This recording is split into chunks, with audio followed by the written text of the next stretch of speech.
माँ भारती के चरणों में प्रणाम करते हुए सर्वप्रथम मैं समृद्ध मंच को सादर नमन करना चाहती हूँ और हार्दिक आभार व्यक्त करना चाहती हूँ इस मंच का, और विशेष तौर पे नैना जी का, क्योंकि आपकी वजह से मुझे 23 वर्षों के बाद अपने मैके अपने रामपुर की भूमि पर मुझे फिर से काव्य पाठ करने का मौका मिला।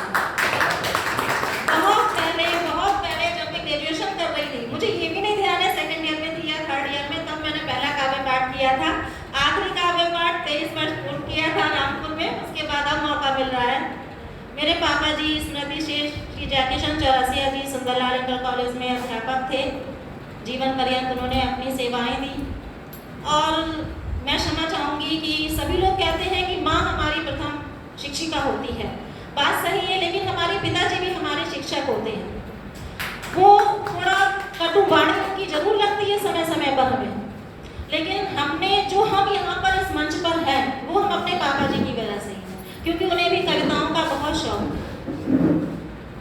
फिर से आते हैं वर्तमान में इस मंच पर, और मैं मातृभाषा हिंदी के प्रति अपनी रचना निवेदित करती हूँ।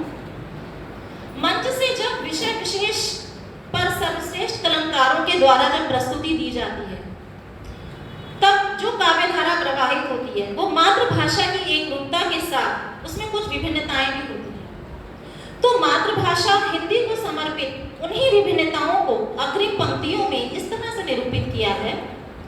शब्द वही है, भाव वही है, कहने का है ढंग जुदा। शब्द वही है, भाव वही है, कहने का है ढंग जुदा। हिंदी की कविता सब कहते पर है सबके छंद जुदा। शब्द वही है, भाव वही है, कहने का है ढंग जुदा। हिंदी की कविता सब कहते पर है सबके छंद जुदा। कहीं सोरठा कहीं सवैया, कहीं दोहा कहीं चौपाई। कहीं सोरठा कहीं सवैया, कहीं दोहा कहीं चौपाई। अलंकार और रसों से सजती हिंदी का है रंग जुदा। अलंकार और रसों से सजती हिंदी का है रंग जुदा। शब्द वही है, भाव वही है, कहने का है ढंग जुदा। और मातृभाषा हिंदी के प्रति अपनी भावनाओं को अग्रिम पंक्तियों में व्यक्त करने का प्रयास किया है। आशीष दीजिएगा। विकसित होगा और देश फिर हिंदी से आगाज करो। विकसित होगा और देश फिर हिंदी से आगाज करो। नहीं एक दिन हिंदी को सम्मान का मोहताज करो। नहीं एक दिन हिंदी को सम्मान का मोहताज करो। अपमानित ना हो कोई भाषा पर हिंदी भी ना छूटे। अपमानित ना हो कोई भाषा भी ना छूटे। सब भाषाओं के ऊपर बस हिंदी को सरताज करो। सब भाषाओं के ऊपर बस हिंदी को सरताज करो। नहीं एक दिन हिंदी को सम्मान का मोहताज करो। साहित्य की धरती पर अनगिनत महान कवियों ने भक्ति की काव्य धारा को प्रवाहित किया है। उन्हीं महान कवियों को समर्पित करते हुए अग्रिम नुक्ता निवेदित करती हूँ कि हमारा साहित्य कैसा हो।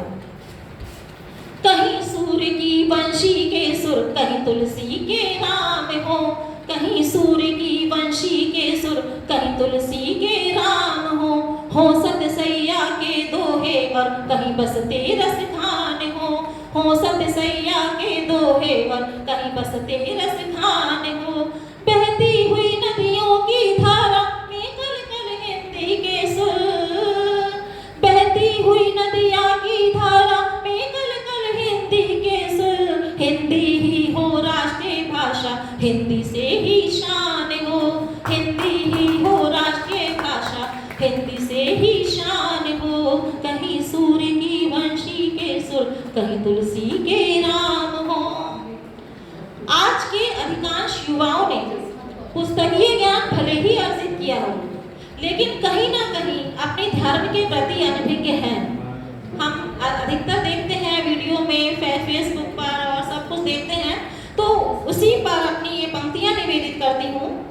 आज की पीढ़ी नहीं जानती राम कृष्ण का सार की पीढ़ी नहीं जानती राम कृष्ण का सार यहाँ। कौन है रावण कौन कंस है, किसने मारा किसे कहा।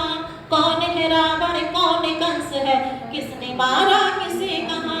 धर्म ग्रंथ की बातें अब सब दब गई हैं भूगर्भ में। धर्म ग्रंथ की बातें अब सब दब गई हैं भूगर्भ में। साहित्य की धरती पर हो हिंदी की जलधार यहाँ। साहित्य की धरती पर हो हिंदी की जलधार यहाँ। आज की पीढ़ी नहीं जानती राम कृष्ण का सार यहाँ। कौन है रावण कौन कंस है, किसकी हुई कहार कहाँ। और अंतिम पंक्तियों के साथ, अंतिम मुक्तक के साथ अपनी वाणी को विराम दूंगी कि नदिया की अविरल धारा के सुर में गुंजित है हिंदी। नदिया की अविरल धारा के सुर में गुंजित है हिंदी। वेद पुराण और संतों की वाणी में संचित है हिंदी। बोल विदेशी शब्द सभा में मान न खुद पर हो जाए। बोल विदेशी शब्द सभा में मान न खुद पर हो जाए। बस ऐसा करने पर ही कहीं प्रेम से वंचित है हिंदी, कहीं प्रेम से वंचित है हिंदी। जय हिंद, जय हिंद।